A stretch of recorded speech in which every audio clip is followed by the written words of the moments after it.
हमारी समस्याओं का समाधान तो केवल हमारे पास ही है, दूसरों के पास तो केवल सुझाव है।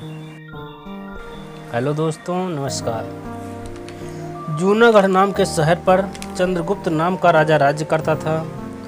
चंद्रगुप्त के 4 बेटे थे और चारों ही बहादुर थे। लेकिन उन चारों बेटों में मदन सेन प्रतापी होने के साथ साथ काफ़ी सुंदर भी था। मदन सेन की पत्नी का नाम चंद्रप्रभा था। वो भी बेहद सुंदर और रूपवान थी। अपने समान किसी दूसरी स्त्री को सुंदर नहीं समझती थी। हर काम में होशियार थी। गाना भी उसे खूब आता था। एक दिन राजा चंद्रगुप्त ने मदन सेन को उसकी किसी खता पर नाराज होकर देश निकाला दे दिया। राजा का ये हुक्म सुनकर मदन सेन बहुत चिंतित हो गया और अपने महल में आ गया। मदन सेन को उदास देखकर उसकी पत्नी ने पूछा, हे प्राणनाथ, आप उदास क्यों हैं? आपका चंद्रमुख मुरझाया हुआ क्यों है? राजकुमार होकर भी आप इस तरह चिंतित क्यों हैं? मदन सेन बोला, हे प्राणेश्वरी, तुमसे क्या कहूँ और तुमसे कहने से लाभ भी कुछ नहीं है। आज मेरे पिता ने मुझे 12 वर्ष के लिए देश निकाला दे दिया है, इसीलिए मैं तुमसे विदाई मांगने आया हूँ। ये सुनते ही चंद्रप्रभा गस खाकर गिर गई और बेहोश हो गई। उसकी ये हालत देखकर मदन सेन के होशो हवास जाते रहे। वो सोचने लगा, मैंने बहुत बुरा किया जो अपनी पत्नी से ये सब कुछ बता दिया। दासियों ने जब चंद्रप्रभा पर गुलाब जल छिड़का तो उसे होश आया। होश में आकर चंद्रप्रभा ने मदन सेन से कहा, हे प्राणेश्वर, आप मुझ दासी को छोड़कर परदेश चले जाएंगे तो मैं आपके बिना कैसे जी पाऊंगी? मैं भी आपके साथ ही चलूंगी। तुम मेरे साथ कैसे चल सकती हो? क्योंकि परदेश में अनेक प्रकार के संकट भोगने पड़ते हैं और तुम नरम व नाजुक गलीचों पर चलने वाली, महलों में रहने वाली इन दुखों को कैसे बर्दाश्त कर पाओगी? मदन सेन ने पत्नी को समझाने वाले अंदाज में कहा, जितने भी दुख परदेश में उठाने पड़ेंगे वे सब आपके साथ रहते हुए सुखी से भी अधिक सुखमय मालूम होंगे। महल के सुख आपके बगैर जंगल के दुखों से भी अधिक भयानक प्रतीत होंगे। इससे अच्छा तो यही है कि मैं आपके साथ ही चलूं। चंद्रप्रभा ने आंखों में आंसू भरकर कहा। मदन सेन ने सोचा कि ये मेरे बगैर नहीं रह सकती, इसलिए मुझे ये शोभा नहीं देता कि इसको तड़पता छोड़कर चला जाऊं। बेहतर यही रहेगा कि इसे साथ ले चलूं। इस विचार के मन में आते ही मदन सेन ने अपनी पत्नी से कहा, अच्छा, तुम उदास मत हो, हम तुम्हें अपने साथ ले चलेंगे। पति की यह बात सुनकर चंद्रप्रभा बड़ी खुश हुई और अपने पति के साथ जाने की तैयारियों में जुट गई। अगली सुबह चंद्रप्रभा और मदन सेन शहर से निकलकर एक जंगल में पहुंच गए। जब चलते चलते थक गए तो एक उचित सी जगह देखकर वे एक बरगद के वृक्ष के नीचे विश्राम करने लगे। वे बहुत अधिक थके हुए थे, अतः ठंडी हवा के झोंकों ने उन्हें नींद के आगोश में पहुंचा दिया। मगर कुछ देर बाद ही एक सांप ने रानी को डस लिया। सांप के डसते ही रानी तड़पने लगी। मदन सेन की आंख खुली तो रानी को तड़पते देखकर और सांप को जाते देखकर मदन सेन बेचैन हो गया। कुछ देर बाद रानी बेहोश होकर विषाग्नि से व्यथित होकर मर गई। मृतक रानी को देखकर मदन सेन ऊंचे स्वर में रुदन विलाप करने लगा। उसका रोना धोना सुनकर जंगल के जीव जंतु गुर्राने लगे।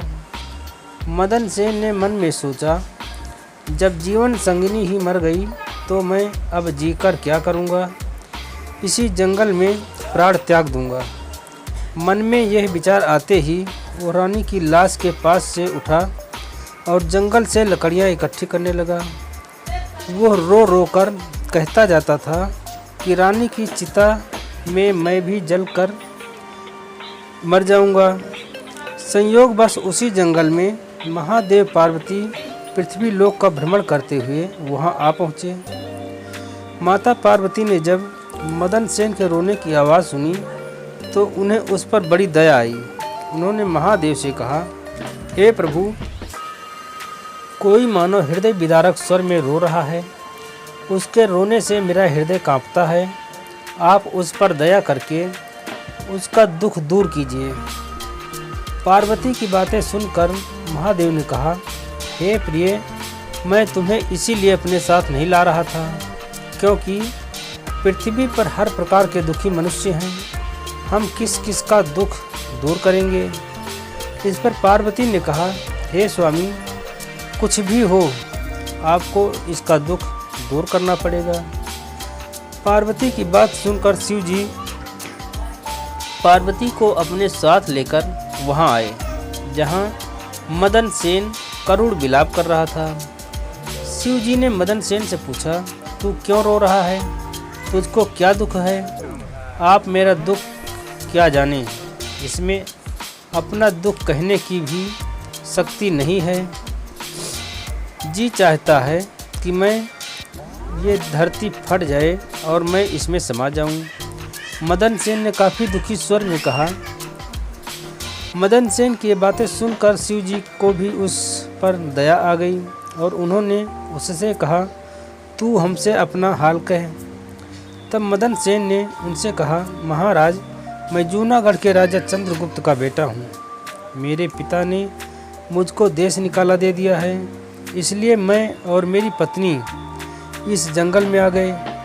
यहाँ आकर मेरी पत्नी सर्प के काटने से मर गई है। उसका विरह मुझसे सहन नहीं हो रहा है, इसलिए मैं लकड़ियाँ एकत्र कर रहा हूँ ताकि अपनी प्यारी पत्नी के साथ ही जलकर अपने आप को भी अग्नि के हवाले कर दूँ। मदन सेन की ऐसी दुख भरी बातें सुनकर महादेव ने कहा, राजकुमार, तू बड़ा मूर्ख है। यह तो संसार है, यहाँ इंसानों का आना जाना लगा ही रहता है। एक दिन ये शरीर सबको छोड़ना पड़ेगा। तू ये भी जानता है कि इस संसार में कोई किसी के साथ न आया है और न किसी के साथ जाएगा। तू बुद्धिमान होकर भी ऐसी बात करता है। अगर तू जीवित रहा तो तुझे बहुत सी रानियां मिल जाएंगी, इसलिए तू मेरा कहना मान और इस विचार को त्याग दे। महादेव के इन शब्दों को सुनकर मदन सेन बोला, महाराज, आपने जो कुछ कहा वो सत्य है, किंतु ऐसी पतिव्रता पत्नी तो मुझे किसी जन्म में भी नहीं मिलेगी और न इसका वियोग मुझसे सहन होगा, इसलिए मैं इसके साथ ही मरूंगा। मदन सेन के विचार सुनकर महादेव ने जान लिया कि यह अपनी पत्नी के बिना नहीं रह सकता। तब वे मदन सेन से बोले, राजकुमार, तेरी पत्नी के जीवित होने का एक उपाय है। इस रानी की आयु 20 वर्ष थी, सो इसने भोग ली। तेरी उम्र 70 वर्ष की है, जिसमें से 30 वर्ष बीत चुके हैं। तेरी उम्र में 40 वर्ष अभी और बाकी हैं। यदि तुम अपनी आयु का आधा भाग अपनी पत्नी को दे दो तो तुम दोनों की आयु बराबर हो जाएगी।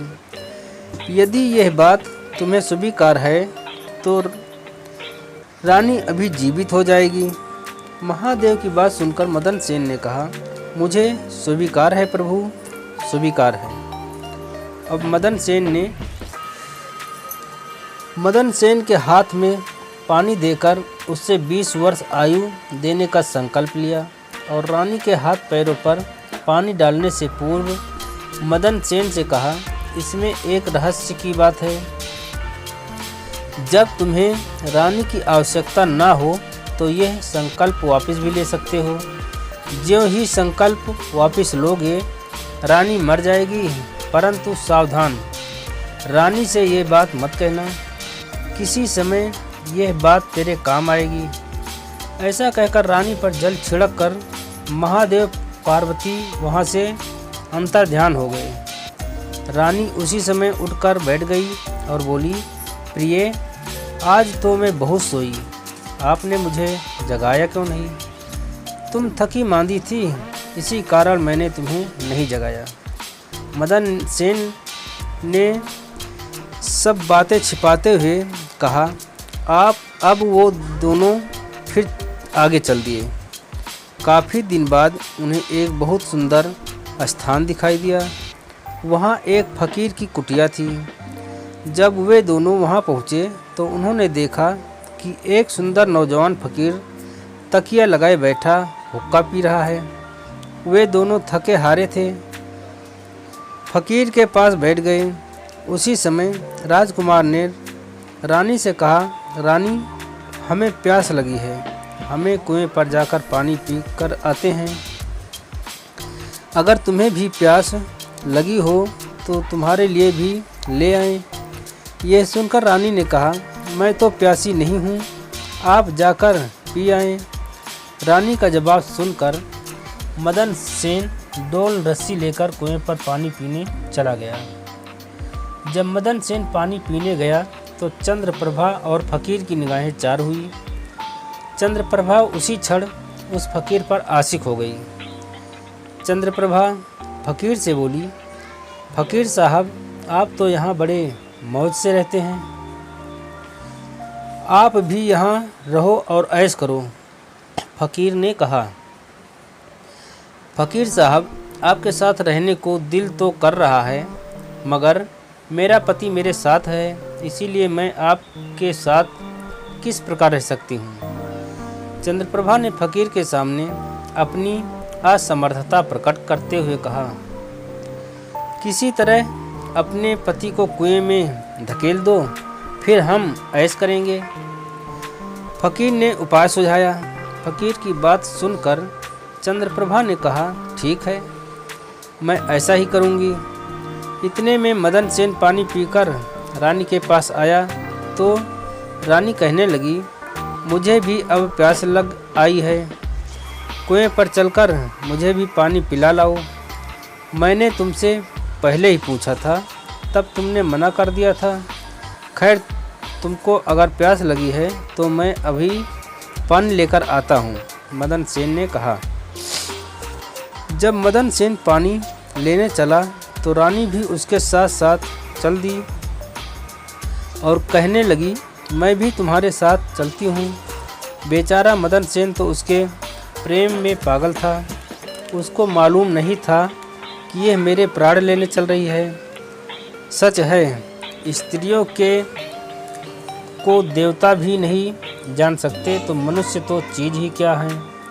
उनके जाल में तो अच्छे अच्छे होशियार इंसान फंसकर रह जाते हैं। तोता बोला, ऐ मैना, जब मदन सेन कुएं पर जाकर डोल भरने लगा तो रानी ने पीछे से उसे धक्का देकर कुएं में गिरा दिया और खुद उस फ़कीर के पास आ गई। वो फ़कीर रानी को वहाँ से लेकर चलता बना और दोनों एक बड़े शहर में जाकर आनंद से रहने लगे। उस फ़कीर ने चंद्रप्रभा को थोड़े ही दिनों में ऐसा नाचना गाना सिखाया कि उसके समान नाचने वाली कोई नृत्यांगना उस शहर में दूसरी नहीं थी। वो सारे नगर में प्रसिद्ध हो गई। इस प्रकार रानी के नाचने गाने के कारण वो फ़कीर लाखों रुपए का मालिक हो गया। रानी उस फ़कीर के साथ बड़ी मौज मस्ती के साथ रहने लगी। तोते ने कहा, ऐ मैना, रानी तो उधर फ़कीर के साथ ऐश करने लगी, अब तुम मदन सेन का हाल सुन। जिस समय रानी ने मदन सेन को कुएं में धकेला था, दैव योग से एक जंजीर जो कुएं में लटकी हुई थी उसके हाथ में आ गई। मदन सेन उसको पकड़कर कुएं में लटक गया और ईश्वर को याद करने लगा। सोचने लगा कि मैंने रानी को जीवन दान दिया और रानी ने मेरे साथ यह विश्वासघात किया। क्या यही मेरे प्यार की सज़ा है? उसी दिन बंजारों का एक काफिला उस स्थान पर आकर ठहरा। एक बंजारा डोल और रस्सी लेकर कुएं पर पानी भरने आया। जब उसने डोल कुएं में डाला तो मदन ने उसका डोल पकड़ लिया। कुएं में कौन है? बंजारे ने चौंक कर पूछा। भाई, मैं आफत का मारा एक इंसान हूँ। ईश्वर के लिए मुझको बाहर निकाल कर मेरी जान बचाओ। मदन सेन ने बंजारे से प्रार्थना की। ये सुनकर बंजारे को उस पर दया आ गई और उसने मदन सेन को कुएं से निकाल लिया और पूछा, हे भाई, तुम कौन हो? तुम इस कुएं में कैसे गिरे? तुम मुझे अपना हाल बताओ। भाई, मैं अपना हाल आपसे कैसे कहूँ? जो मुसीबत मुझ पर पड़ी है उसे कहने से मेरा दिल फट जाएगा। मदन सेन ने कहा, मैं जूनागढ़ का राजकुमार हूँ।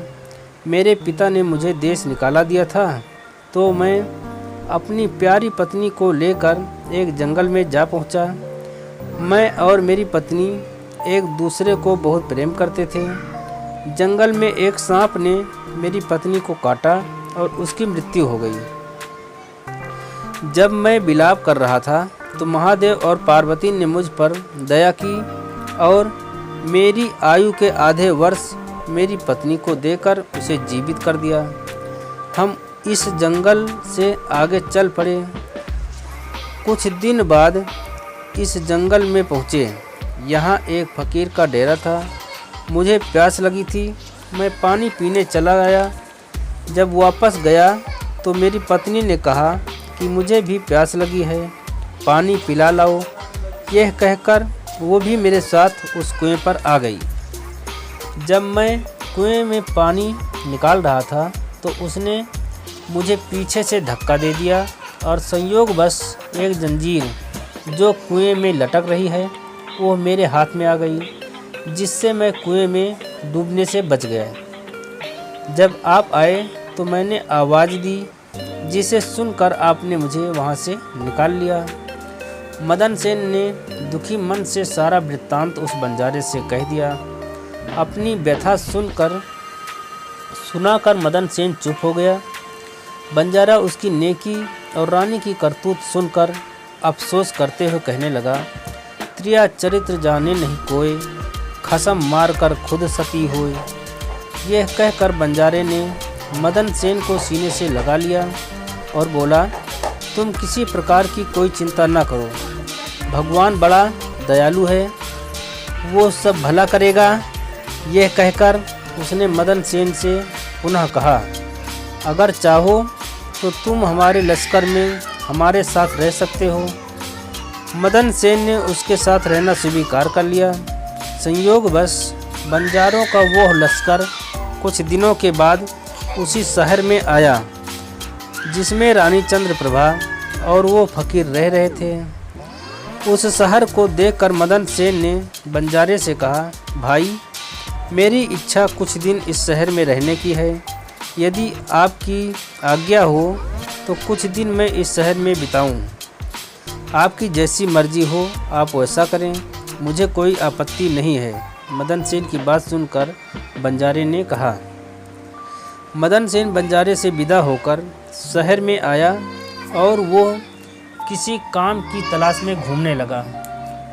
कुछ दिन बाद उसकी मेहनत रंग लाई और उसे एक बड़े व्यापारी के यहाँ नौकरी मिल गई। वो व्यापारी के यहाँ रहने चला गया और बड़ी लगन और ईमानदारी से अपने कर्तव्य का निर्वाह करने लगा। उस व्यापारी ने मदन सेन को बड़ा मान दिया और उसे अपने यहाँ का मुनीम बना लिया। अब मदन सेन के दिन चैन से गुजरने लगे। एक दिन संयोगवश उस नगर के राजा के यहाँ चंद्रप्रभा के नृत्य का आयोजन हुआ। राजा ने उस शहर के तमाम बड़े व्यापारियों और सेठ साहूकारों को अपने यहाँ इस नृत्य का अवलोकन करने को आमंत्रित किया।